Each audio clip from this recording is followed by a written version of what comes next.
Okay guys, I got the new LED shift knob, and it also comes with the splitter, so you can run your same lights, which some people complain about that. I guess you could get a matte black vinyl decal and cover that. I don't mind having lights on both. I actually prefer it. But if for some reason you don't like these, you could, do some type of a vinyl wrap and hide that completely. So I'm going to try to do some of this one-handed. I don't have a good phone holder right now. So supposedly pull this little ring up, and that's going to give us access to the underside, which, if my camera will focus, this little ring here needs to be cut, and I'm going to try it with just some old dikes that I have.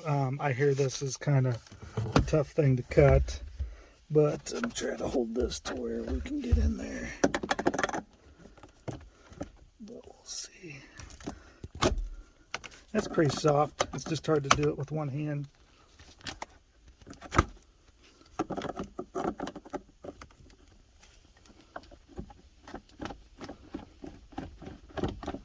I'm just going to break it. So it looks like it's loose. There we go. So that's all it is.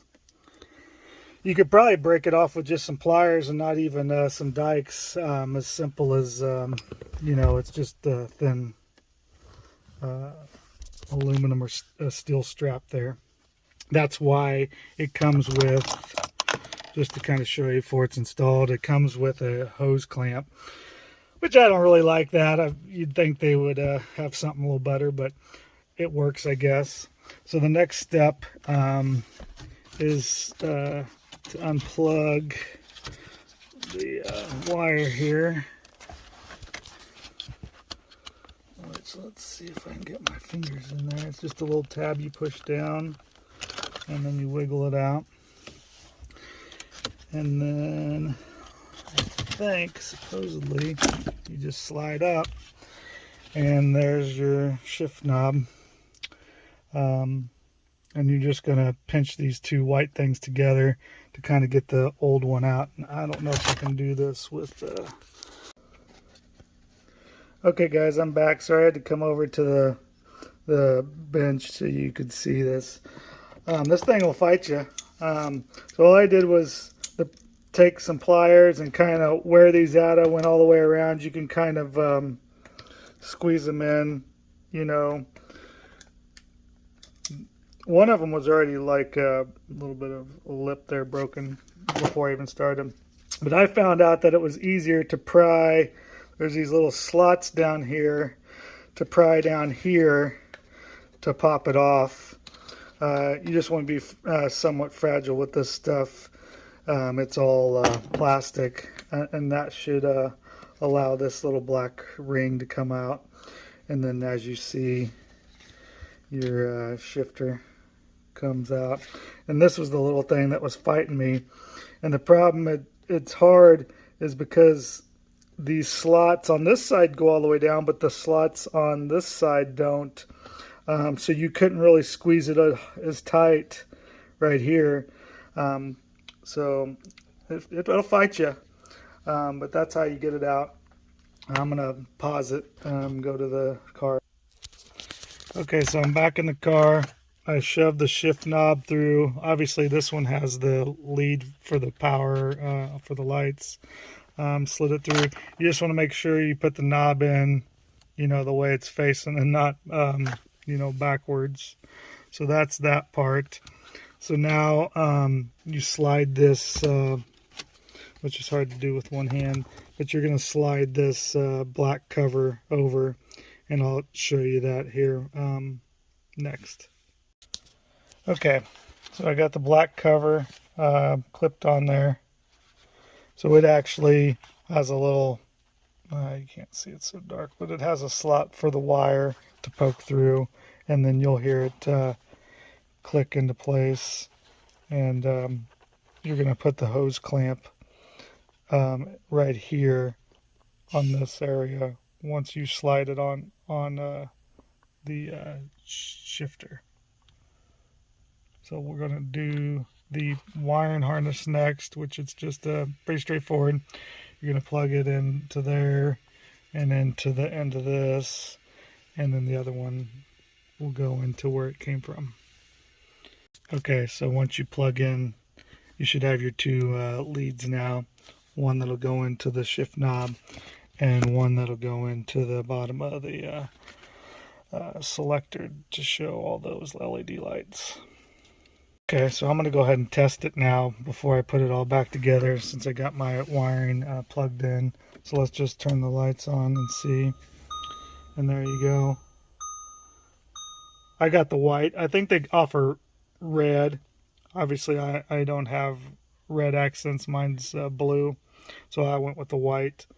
And I think it'll match good with all the other white lights in the car. So I'm going to get the hose clamp on and kind of show you that. Okay, so I got everything plugged in. I got it like this. One thing I screwed up was I pushed this in, and when on accident fooling around trying to get that boot over, what happens is when you slide it on here, it won't go down.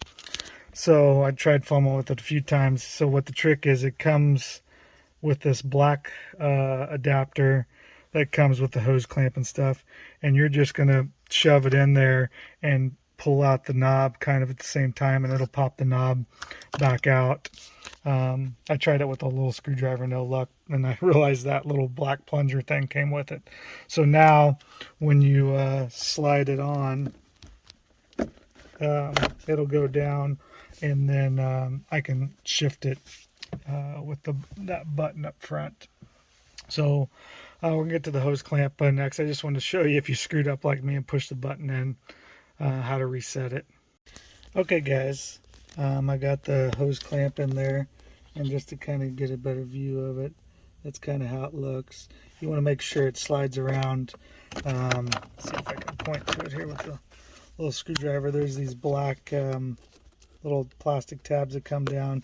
You want to get it underneath that, so that way it just clamps to that grayish plastic, and we'll squeeze it tight. So I'll just tighten that up. It's kind of loose right now, just showing you kind of where it goes. And then you'll just end up tucking your wires down in there. But just kind of wanted to show you. I'm pretty mechanically inclined, and it's pretty easy. It was mainly just trying to get that black clip over the boot compressed all the way. So I ended up having to, kind of use something to push against, like my bench, to kind of get that clip to seat down over the little plastic there. On to the next step. I'll tighten that down and we'll go next. Okay, I got the hose clamp tight, and I got the wires tucked in there. You kind of want to make sure you get them tucked out of the way so they don't get jammed up trying to shift it, especially now that there's a wire coming out of the boot here now that wasn't there before. So you don't want to get it stuck or jammed like that. And so I'm just gonna pop it down in place now, and kind of make sure all those wires are out of the way. A little tough with one hand. So she's in there now. It's got this clear coating. I'd recommend leaving that on until you get it all the way in, because I had to do a little bit of playing around with trying to finagle some stuff. So we'll turn the lights on again here, and you can see they all light up. Same with these. And then when you put it in, well, maybe if I start my car, there's your reverse, lights up a little brighter, your neutral, and so on. So overall, not too bad. And I just like the way it looks. Like I said, it didn't even matter if it lit up or not. I just liked a little bit of the fatter look to it. Kind of flows better. I'm surprised they, didn't come up with a better shift knob situation. I like the stick version because you got the little golf ball, which kind of matches the car. They probably could have integrated the golf ball even in the automatic, but that's one thing that, is the reason why I got it. I like the looks of it better. So I hope this helps some of you guys out. And if you have any questions, feel free to ask, and I can kind of help you. A few of the steps that I found might be easier to do a different way. The hose clamp. Most of you maybe don't know, if you loosen the hose clamp all the way, you can pull it apart, so you can actually put the hose clamp on last. It doesn't need to be slid over while you're trying to shove all this down. You can just put the hose clamp on the very last, because it'll come apart, and you can kind of like a C almost, and it'll clip around, and then you just tighten it back into place. And then same thing with that. You don't want to over tighten too tight. It's basically just holding those tabs, and they're plastic, so I wouldn't recommend going too tight, basically just to where it snugs itself. Have a good day, guys. Thanks for watching.